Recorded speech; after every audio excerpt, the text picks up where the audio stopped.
Tu sais, sincèrement, entre accord, il y a FCC, il y a cash, c'est une histoire d'amour. Il y a le roi Yozara fiancé, est-ce qu'il y a beaucoup de temps si bon dimani, je t'aime, binomi balega. Si les lots vont continuer l'offre, malgré les problèmes, que dit-on? Dans ma balle, ça va être et puis, ce que tu as dit, couple, ils ont couple, on peut pas wow. Pour preuve, FCC n'a cash, c'est le premier ministre. Olingo Lingate et le gouvernement. Le problème, ce n'est pas la base, c'est la classe politique ou encore la classe dirigeante qui doit gérer la base. Mais si la base commence à gérer la classe dirigeante, et le cas où il y a IDPS, il faut gérer la base. Mais la base, c'est comment gérer bango. Un lundi, premier jour, il y a semaine, Jama Kabunda, là, tu robes à base, Nali Papa. Aussi, dans ta poste officiel. Qu'est-ce qui se passe, madame? Il y a un salva pas. Nous sommes là sur ce faux bala qui ça. Tu dis que tu bouka ba mesa. À 5 février ensemble. J'entends que tu les lois obimisa gouvernement. J'entends que tu le programme et balate. Dans ce cas, j'entends que na fonctionnement le roi Moïse Katumbi.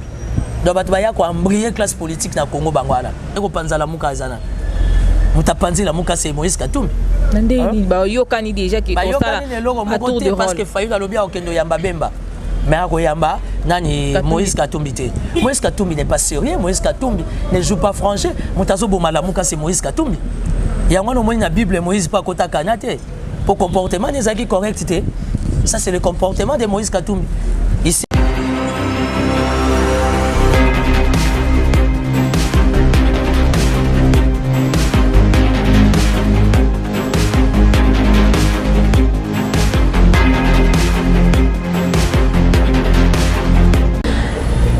Mingi bandeko balandi ya Congo Millennium, bienvenue na bino na émission boningara mingi polele parce que wanande to ngato la sabino vraiment ba réalité ya bosolo ya mboka na biso RDC o ezali bongo République démocratique du Congo et simbami bongo na mokondi oyo to bengi Félix Antoine Tshisekedi ndena wana lelo to yambi monsieur Timothée Lenoir oyo to kobeta na elisolo o ezali ba réalité to pe actualité ya mboka na biso. Alors, je m'en vais directement couper Sambote dans mon amboka. Monsieur Timothée Lenoir, bonjour.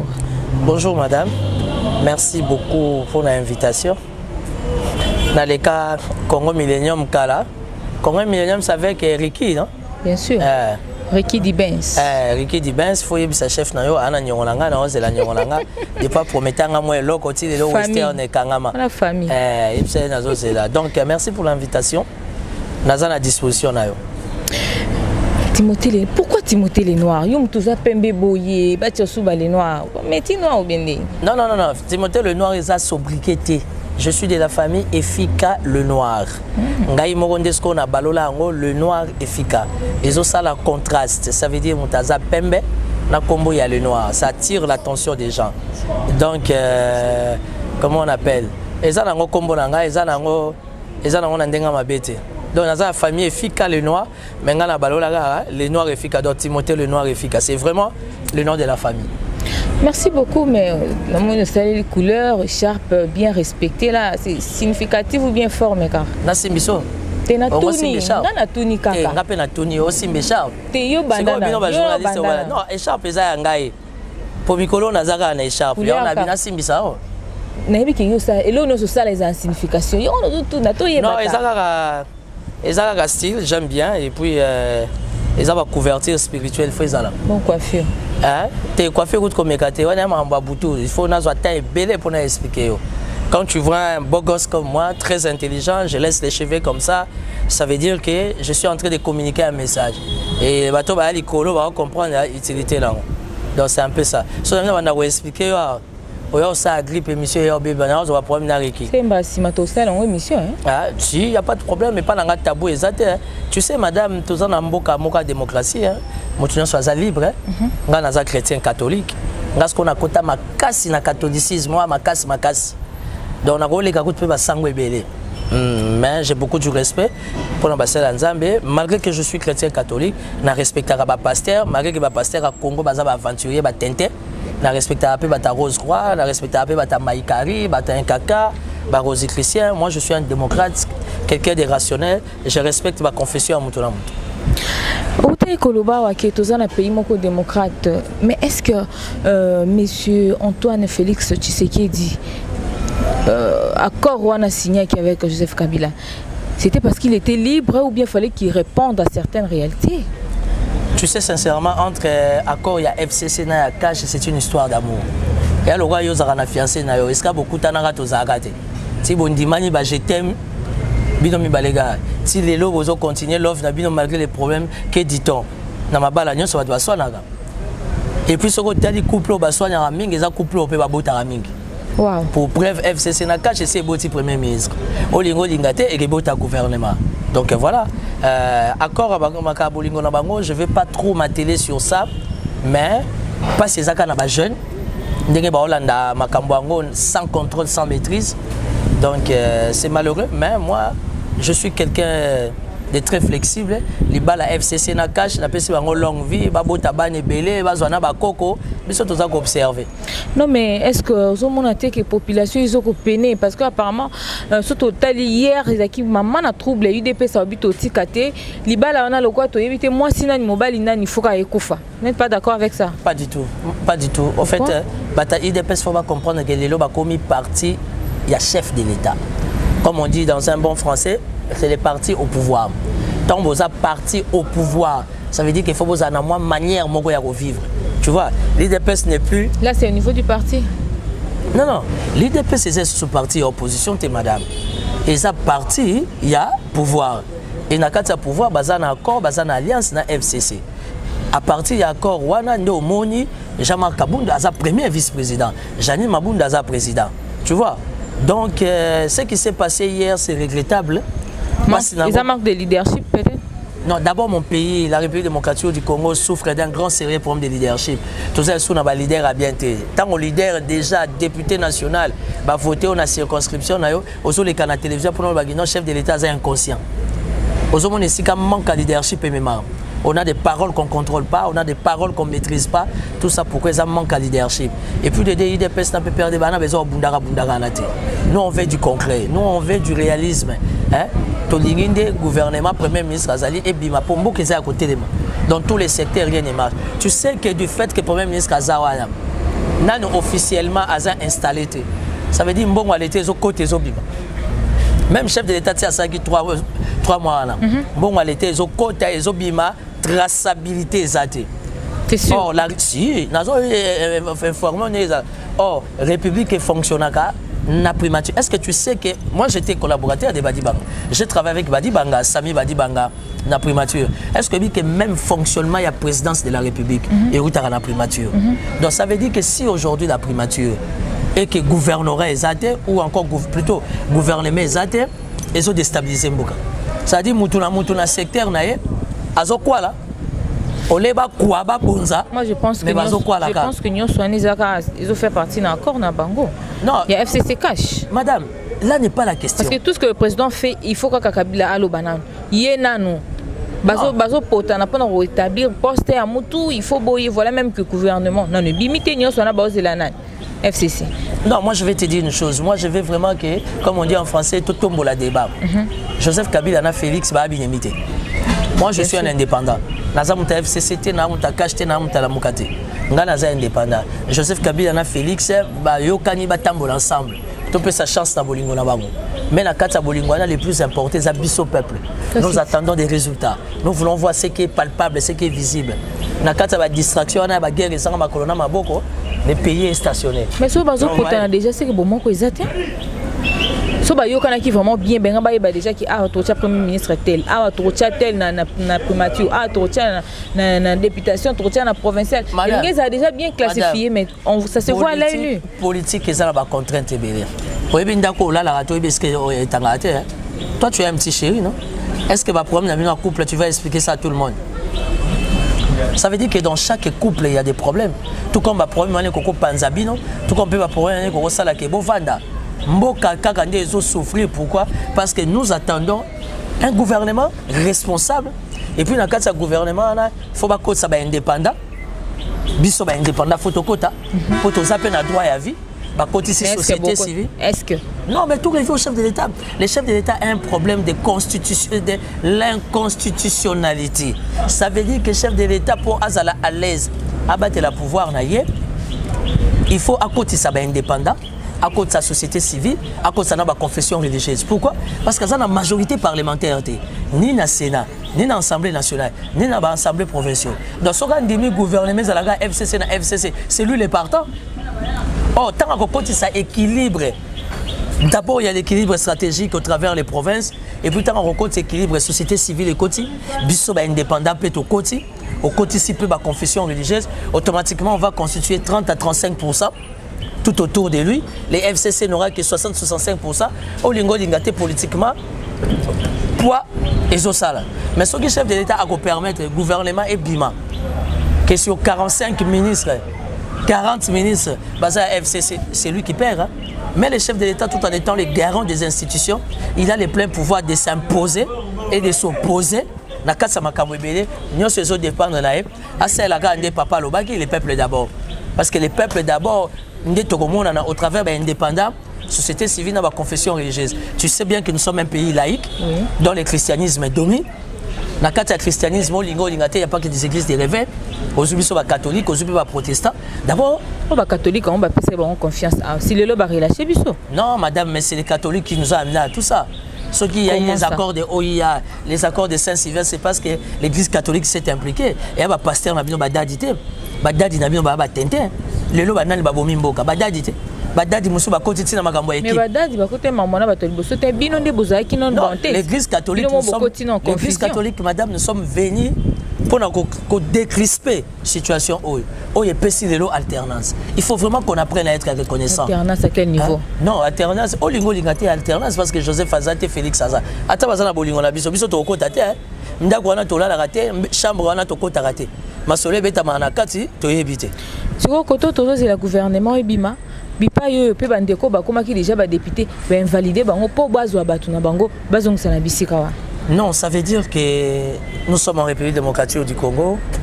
La Cour constitutionnelle a rendu Kabaré naïe au nom du chef de l'État. Ce qui veut dire que juridiquement parlant, je suis bloqué. Je ne sais pas faire trop de commentaires. Cour constitutionnelle a yébé le roi Sala, mais Cour constitutionnelle a yébé Bakarake appelé Simboka Moto. A été payé les dotés, mais il fait l'angoisse et mon âne. Et bizarrement, toutes ces personnes qu'on a invalidées, Bakar en opposition. Nous risquons d'avoir un parlement sur 500 personnes, 495 FCC, 5 Yapamba, opposition. Est-ce que c'est normal? Ce n'est pas normal. Pourquoi? Parce que là maintenant, le pouvoir revient au chef de l'État. Le chef de l'État doit s'imposer. Parce que comment à dissoudre un parlement ou bien non. Quand dissoudre le parlement, ça viendra.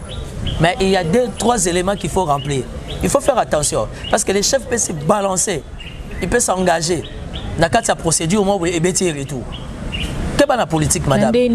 Politique, lui qui a le monopole. Si, il a le monopole, mais il a aussi des contraintes. Garant des institutions, magistrat suprême, oui. Chef, commandant, ceux qui suprême, il y a armée, il y a FARD, c'est oui. Mais politiquement, il a des contraintes. Vous comprenez? Raison pour laquelle le cabinet du chef de l'État doit beaucoup aider les chefs. Dans le sens qu'avant que Mokonzambo soit décision, on doit voir le contour diplomatique, le contour juridique, le contour politique et voir même le contour sociologique. Alors, tant que le chef de l'État va avoir décision, le contour wana 4 choses à la maîtriser, c'est ce qui fait que le pouvoir n'est pas à la case. Mais quand tu as une validation, Cour suprême, Cour constitutionnelle, moi je pense que Cour constitutionnelle, il fallait bien que ça n'aille. Charles Nawesh, le chef de l'État a inconscient, il a immunité. Je pense qu'il y a moins de dossiers, il fallait Cour suprême, Cour constitutionnelle plutôt à traiter. Mais Cour constitutionnelle a préféré invalider. Mais moi je pense qu'avant même ça, la publication, non, depuis M. Tel a bimé la députation, M. Tel, mais tu sais, c'est la chose qu'il fallait ça avant bataille. Est-ce que Bako va valider Bango un jour? Dit la loi? Parce qu'aujourd'hui, c'est comme si la loi électorale nous dit, après publication, les contentieux électoraux et que ça l'a traité dans 60 jours. Tu comprends? Dans 60 jours. Les lots l'équipe 60 jours, madame, les lots ont 5 mois. 150 jours. Ça veut dire du point de vue constitutionnel, du point de vue juridique. Ça veut dire que la Cour constitutionnelle n'a plus qualité. Parce que la Cour, il fallait 4 Makambouana, 60 jours. Ils sont corrompus. Mais moi, je ne veux pas dire qu'ils sont corrompus. Parce que la Cour, ça sera trop sensible. Est-ce qu'il dépend du chef de l'État? Nous sommes en politique, madame, et rien n'est impossible. Rien n'est impossible. Parce que ce qu'on n'arrive pas à comprendre, le lot 5 va abîmer, le lobby 3 va abîmer, le lobby 19 va abîmer. C'est comme si ma décision n'a pas pu faire partir à l'accord entre la FCC et Cash. Et en grande partie, c'est la FCC qui domine. Bon, tout ça, la cas, madame. Tout ça, la cas, FCC, naïe. Mais dis-moi, toi, qu'est-ce que tu veux qu'on fasse? Parce que Ngaï, en tant que leader d'opinion, connaissant et maîtrisant le fonctionnement de Mbokanabiso, Narolinga Bana Batwa Bimana Balabala Tem, Rossi à Kenda, 13 Kapanga à Kenda, Chebe à Kenda. Aujourd'hui, dossier à Chebe, il faut son réseau son raté. Mon ami, j'ai commencé ma carrière politique, j'ai travaillé avec lui. Daniel Boté, Tibabouman à l'Assemblée provinciale. Marius Gangale, Fidel Bazana, chauffeur, Yanani. Il y a Chebe, Armand Tungoulou Babouma. Allez, Bino Lingisco, Bissou. Babouma pour la cause, il y a Makamamboka. Makamamboka. Si tu veux un leader d'opinion comme moi, un homme d'humanisme comme moi, père des familles, là que sa population, Bobi Malibanda, soit disant article 64. Mais la population, on a revendiqué le droit à l'indemnité. Non. Parce qu'on a quand même toujours autorisation, ça marche pacifique. Non, la Constitution nous donne le droit à ça la marche. Mais nous avons le leader qui est dans le bima. Aujourd'hui, nous avons le bima so bakufi. Pour yanga imo bana ba obimate. Si qu'on a obimisa bana baninga polani. Le problème c'est la classe politique. Le problème c'est pas la base, c'est la classe politique ou encore la classe dirigeante qui doit gérer la base. Mais si la base commence à gérer la classe dirigeante, et le comme kamweli kana IDPS. Ba konza IDPS il faut pas gérer base, mais base c'est comment gérer bango. Un lundi, premier jour il y a semaine. Jama Kabunda la tiroba bazin. Na li papa. Aussi dans ta poste moko officiel. Qu'est-ce qui se passe, madame? Il y a un ça ne va pas. Non, mais c'est comme si tu as eu des PSM en tant que tes athées. Non, mais justement, IDPS, ils ont parti mon cours, on a respectable. C'est qu'on a là, on a la petite appelée en français, et ça va patrimoine national. On a MLC, on a IDPS, on a Palou, et ça va partir mon cours qu'il faut respecter. Tu vois? Mais le réseau de IDPS, le leader, il y a solo basate. Et c'est maintenant la responsabilité au chef de l'État étant visionnaire.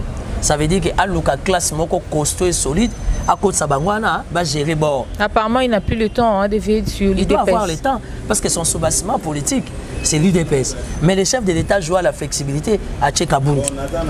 Mais il a l'auteur.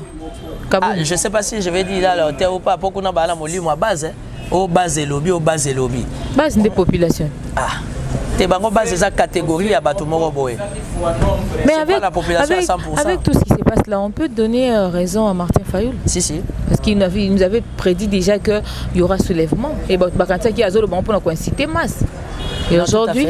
Tout à fait. On donne raison à Martin Fayoul. Au nom de la démocratie, analyse naïe, il y a mais on laisse les chefs de l'État la position en tant que Mukonzamboka a sa décision. Aujourd'hui, c'est son anniversaire. Je vois depuis le matin à Zongi, non seulement il est rentré pour son anniversaire, mais présence n'a pas que c'est important pour gérer la crise et s'imposer dans la classe politique.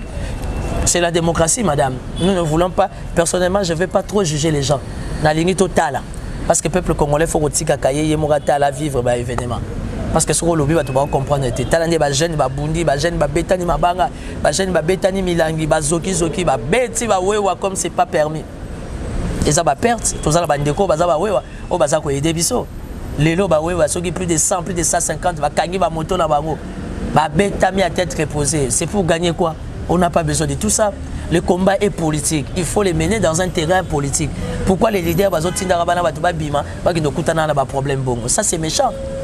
Mais est-ce qu'ils ont des leaders ou bien bango? Madame, je suis politicien. Je te l'ai dit. En attendant, on n'a pas besoin de ça. Ce n'est pas un leader d'un parti politique qui va débloquer 1000 $, 2000 $. C'est très complexe, madame. C'est très compliqué. Il y a une jeunesse qui fait la mouka. La jeunesse fait sa prise de conscience. La jeunesse fait comprendre que le nationalisme est important. Le patriotisme est important. Mais cela n'est pas synonyme de ça va aboutir à rien.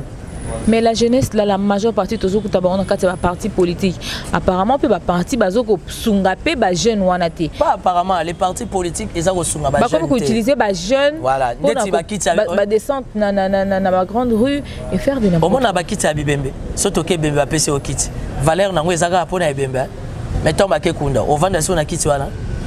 Je suis désolé, quand je vois les jeunes comme moi, bazo loué bango loko la bakiti ya matanga bakendo bunda bakendo sala saccage en attendant mutukutu bo bundele tam so yebi binote moto bo bundela ye butu déjà 5 10 20 cartons ya mbongo et c'est kotaki alenga na zoya d'aller vite pour na 5 000 pour na 10 000 pour na 10 $.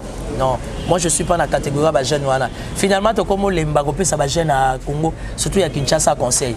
Ba jeune à Kinshasa to pesa bango conseil ba yo raté. Mais banani ba ki ko telema ba maîtriser pe maswana ya ba jeune pour ba kompe na sukati. Ah so ba comme na suka ba sala lo ba osala. Mais on a besoin quand même ya kimia et loko ba luka ba zo misala mo stabilité na vie bazana on besoin. Mais comment veux-tu que tous hommes ça parce que là on attend les gouvernements. Comment veux-tu que tous hommes sala ngana so to soigner bandimi na biso ba ke bunda. Ça veut dire que c'est un état d'esprit que la classe dirigeante, la classe politique congolaise, il faut télémer l'ango. Ce n'est pas que tant on va bitumba là on a niveau là on nzoko peuple oza matiti asani. Voilà. Ngana zonga no mo kesi matolanda ki na ebite zaki menace zaki maloba ndeko mova sakana tinda ki président ya ko avertir yeke azonga na mabongisi na bango soki azonga mabongisi na tekoza mabe pona. Est-ce que c'est une bonne façon? Je sais pas. Natanga qui on a les réseaux sociaux. Apparemment la FCC bazo commis na chose. Bazo banga eloko moko boy na. Non madame. Wana ou bien. Ba déclaration ya movanga na landi yango na internet. Alors biloko nyonso ya internet eza biloko ko certifié. Je ne suis pas sûr ndena ebeli mova alobaki bongo. Mais ceux qui paient alobaki bongo, il y a pas de problème. Mais moi mon défaut c'est que quand je n'ai pas la certitude à Likambo, j'ai vraiment du mal hein. Il y a quoi analyser les Cambouaro. Mais Internet, on besoin de si on depuis Maramozo, ça m'a. Non, il faut faire attention, madame. L'Internet, vous obéissez belé, ma longue est amouké. Net va journaliste et à bas sur Internet. La plupart va s'en avoir bandumba. Pour Balukamiba, les arts à l'Internet. Mais il y a aussi des ceux-là, oh bah si na ina, bah si na ifasik, bah ça a besoin de ça, ça na bango bien. Dans les réseaux sociaux, bizarrement, on trouve tous les idiots dans le banakat. Dans les réseaux sociaux, la plupart de l'expérience, 75 à 80% ça en bousoba. Il n'y a que 20% il y a vérité là. Ça veut dire qu'aujourd'hui les réseaux sociaux nous aident, mais nous aident pas à 100%. Mais au nom de la modernisation, toi on a choisi ndetibo et ça les réseaux sociaux, bah mon abisso émission monde entier qui est la bisso, c'est que merci la mondele, il y a on a ba yindo faut pas vendre calme. Ouais, pour boya ko sabiso ba yindo balamuki. So mo yindo alamuki atambo abolumbu pour mondela sali lamba. On dit la salle téléphone à ces tout salle internet. Donc j'encourage l'initiative à les réseaux sociaux, mais il y a une manière de bien faire les choses. Mais tout le monde de quoi Mike Mukebai sort na invité a déclaré ça la c'est un peu triste hein. Bon écoutez, dossier à Mike Mukebai tout lobeli en tellement mingi. Je ne veux pas dire que ça l'actualité mais quand on parle de Mike Mukebai, on parle de Daniel Safou. Oui. Moi déjà Christelle voit Ngazol et la dans les réseaux sociaux, on a vu que Bolingi voit invalider. Moi j'ai tout simplement dit au pasteur Godin pour y dossier à Mike Mukeba, on a besoin de. Akeba parce qu'il a 5 ans. Bitumba a bandit Sikoyo, il risque de s'essouffler. Or, assemblée provinciale, ils en ont besoin. Ils en ont bureau moko costaud. Moi je pense que suspendre Mike Mukeba pour une année, à son salaire, à Tchalo Colonna assemblée provinciale, c'est de la méchanceté. Non seulement de la méchanceté, mais à acharnement. Je pense plutôt le pasteur Godin Poy, il faut surveiller de Gentini Ngobila. Gentini Ngobila ne sait pas ce qu'il veut. Il est vraiment dans les accessoires. Un gouverneur qui est dans les aléatoires. D'abord, que dit la loi? Que dit la constitution? Que dit les règlements d'ordre des terrains de l'Assemblée provinciale? Ça veut dire que le gouverneur va initier les Cambo. Ou tant qu'on a initié les Cambo, il faut faire fait vert et l'Assemblée provinciale. Non, il y a bureau. Mais il y a plénière et assemblée. Parce que la plénière, elle est souveraine. Gentili Ngobila qui bouka ba mesa. A 5 février et assemblée. Gentili Ngobila til le lozo bimisa gouvernement. Gentili Ngobila til le programme et balate. Dans ce cas, Gentili Ngobila na fonctionnement le roi Moïse Katumbi. Donc batbaya ko embrayer classe politique na Congo bangwana. Les gens qui ont de l'argent, qui sont des beaux gosses, qui savent pas ce qu'ils veulent. Mais ils soutiennent les faibles. Quel faible? Moïse Katumbi a soutenu les faibles. Faible ni Moïse Katumbi a soutenu. Mais il a soutenu Faïlou. Non, ça c'est l'impression. Bon, vous avez panza la mouka zana. Vous avez panzi la mouka c'est Moïse Katumbi. Nandé bah yokani déjà qui constate à tour de rôle parce que Faïlou a lobby au kendo yamba bemba. Mais à Koyamba, nani Moïse Katumbi te. Moïse Katumbi n'est pas sérieux, Moïse Katumbi ne joue pas franchi. Moutazo bomala mouka c'est Moïse Katumbi. Il y a un moment dans la Bible Moïse pas kota kanate. Pour comportement des acquis corrects. Ça c'est le comportement de Moïse Katumbi. Il sait pas ce qu'il veut.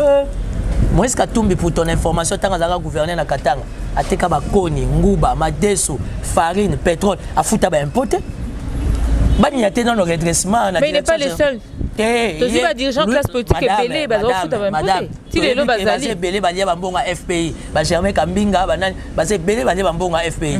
Les lots Moïse Katumbi a rappelé ça tous les sons. Ah bah non fouta ba impôt. Ba no ba na mbongo. Ngana oto ebi kaza na mbongo. Non, même c'est les listes ba nyongo wana. Si. DGI fait ça, le redressement, il y a facture, ça va aider la caisse au niveau du Haut-Katanga, voire même au niveau du Lualaba, parce qu'à l'époque, il y a géré. Aujourd'hui, au nom de la décentralisation, les découpages, Katanga est comme à 4. Tu vois? Donc, on a besoin des autorités, au besoin de moralité, au besoin d'accompagner la République. Godin Poy n'a pas besoin de faire la guerre à Mike Mukibai. Et ça, on a un Kassayen. Il y a des tombes à Mboka. Le combat est Kassayen, Kassayo. Mais Godé Mpoy. Nani, oh, viens à Moga Bengue John Poy. Naza, Kassayen. Mike Mukebai, Kassayen. Ce qu'on va où est la nuit. Mike Mukebai, le chef continue à Tanga. Est-ce que c'est un jour? Naïvi qui va chef continue à Tanga. So, il y a des gens qui ont un finginga. So, il y a des gens qui non, monsieur le noir, aux appembe au finginga. Il faut être rationnel, madame. Il faut savoir ce qu'on veut. La ville de Kinshasa a beaucoup de problèmes. On a des problèmes de sécurité, problèmes il y a assainissement, problèmes il y a hygiène, on a les problèmes de transport. Tamikolo a embouteillé un transport qui passe. Il y a ça Gentini avant Dawana. Il y a ça Pasteur Godin Poy a surveillé Gentini, a présenté son programme Naye. Quelle est sa politique dans les cadres écologiques? Quelle est sa politique dans les cadres de l'assainissement? Monsieur Timothée. Voilà. Ce qui va passer au poste, c'est le Gentini Ngobila. Non, ça, on va casser. Moi, je suis très intelligent. Mais tu sais, Gentini pas le barab. Ah? Gentini pas le barab. Il y a quelqu'un qui yumbi ça Kinshasa. Ah ouais, Kinshasa. Ah ouais, yumbi te. On est on a yumbi ba na matanga. Si on a yumbi ba famille ba là la mabele ba na matanga. Je ne ferai pas la chasse aux sorciers ngona. Maman te. Comment on a rendu au monde en Gaboué na leke belé na ele. To sepela na otango alobaki on. Ah, votre kabiso. Yebisa gouverneur na bino Gentini Ngobila. Kinshasa za yumbi te. Yanga kezo mutakwilu soki mutu ya babenga wani soki mboka o vilo yani na bandundu azu mutu soki ya kwilu soki ya masimanimba yana eko chala DGR4.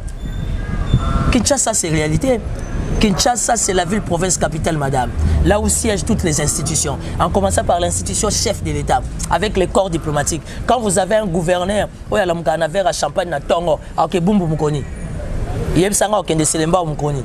Pourquoi est la réalité? Ah, ça n'a tenté. Moutola ta chaussure à 1500 €. On dit que tu as potopoto masina. A que nota bande kwa Kingasa nikuna. D'abord celui qui mbuta bolongoli elamba na bolati ya Gentini. Bo sali lo moko ta. Oyi ba kino ba benga ngoni. Mais kata sachet moko. Voilà. Voilà, Foufou Mbadi moko. Voilà, tout comme Diana Souka. Mais qu'est-ce qu'il faudrait faire quand même, selon vous? Qu'est-ce qu'il faudrait faire par rapport à mariage ou il y a mon Kondiambok avec... Mariage, Johanna, je vais te prodiguer un conseil. Tout côté en côté. Quel couple soit dans la mire? Combattant balobi, N-O-N, libala wana fosi. Combattant, bazo comprendre. Combattant, il y a des politiques qui sont limitées tel que la moto. Politique qui sont dans la réalité, ça va contraire. Jean-Marc Kaboun, azako vanda na Kingabwa. Akomo vanda na Sosimat. Jean-Marc Kabunda a 15 gardes de corps. À la base. Chaque fin du mois, il n'a pas moins de 30 000 $. Étant d'abord premier vice-président, frais d'installation, frais de fonctionnement, rubrique comme ça. Tous attend. Là, expliquez nous rubrique, il y a un poste combien à la base. Si abima qui li banda wana ezaka produire pas bon. Tout ça na pouvoir. La famille aussi besoin de nos quoi ministre ou bien nos quoi PDG au monde a gagné sans problème et parce que du fait que au monde a oyo kelengi wana siko comme la yo monde nzoto nao o mitala kitala tala ndongo zalaki ozu ki bokonzo mitala un mois ozo mi reconnaître que azana kingabwa comme na sosimati ay sona bolingo base soka azana bolingo base ngazo anda ko pembe la 10e mérite avant da wana tala ka base buto na moyo. Merci beaucoup, Monsieur Timothée, le mot de la fin. Parce que tout comme Diana Souka, Bandeko Balandio, na souci pe bolingo ya mboka, République démocratique du Congo, et ça l'a bien dirigé par Monsieur Félix. Qu'est-ce que vous pouvez ajouter là? Madame, moi je ne suis pas un aigri. Moi je suis un garçon rationnel. Je suis ni du FCC, ni des Cash, ni de la Mouka. Mais je soutiens les chefs de l'État. Il faut soutenir le chef de l'État parce que c'est le président de la République. Au nom du nationalisme, au nom du patriotisme, au nom de l'alternance, il faut soutenir les chefs de l'État. Topé Samboka chance, Topé Samboka valeur. Ce n'est pas intéressant, on a un chef de l'État, quelle que soit condition à commis, manière bazo fingele yangote. Moi je suis un intello, ça passe pas. Il peut faire appel à la Mouka, c'est pas trop tard. Mais est-ce qu'il y a que chef de l'État, ceux qui Félix Tshisekedi Azana Ndeko, ou ils ont le langage à papa Etienne Tshisekedi. Oui, le grand frère et Félix Tshisekedi dans la politique, c'est qui? C'est Martin Fayulu. Etienne Tshisekedi disait tout le temps, Félix, habille ici dans la politique, mon fils, tu n'as qu'un seul grand frère, c'est Martin. Parce que Martin Zarobin Tshisekedi papa, Martin Fayulu Zarobin Etienne Tshisekedi papa, parce qu'il n'a jamais Robin président, Zarobin Kaka papa.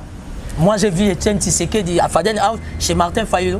Martin Fayulu m'a permis de voir papa Etienne Tshisekedi n'a pas sa beauté. Donc ça veut dire que l'amour en soi a un problème, na chef de l'État. Pour bailler le komoko. Mais l'amour na minute yo, tous les gens en empataya. Bembaya, asungana no Moïse pour Moïse, na liko le bazar très traité. Mais azo jouer francheté pour les nature na. Donc merci pour l'invitation. Je suis très ravi. Tu peux sa chance dans Boka. Tu peux sa chance dans l'institution. Le premier ministre est là, un chevronné, abimisa gouvernement, tout c'est là. Baguero, FCC, au cash. Tu sais comment on appelle ça en français? C'est du blablabla. Ils ont un combat pour faire dormir les gens. Toi, on a besoin d'un côté. Mais, Jama Kabound, il faut que le Parlement a 3 missions. 1. Pour sécuriser l'intérêt à cash. 2. Pour sécuriser l'intérêt à UDPS. 3. Pour sécuriser l'intérêt à chef de l'État. Alors, s'il faut bête à chef de l'État, Jama Kabound, ça veut dire qu'il faut que l'on ait un pour que Moussa ait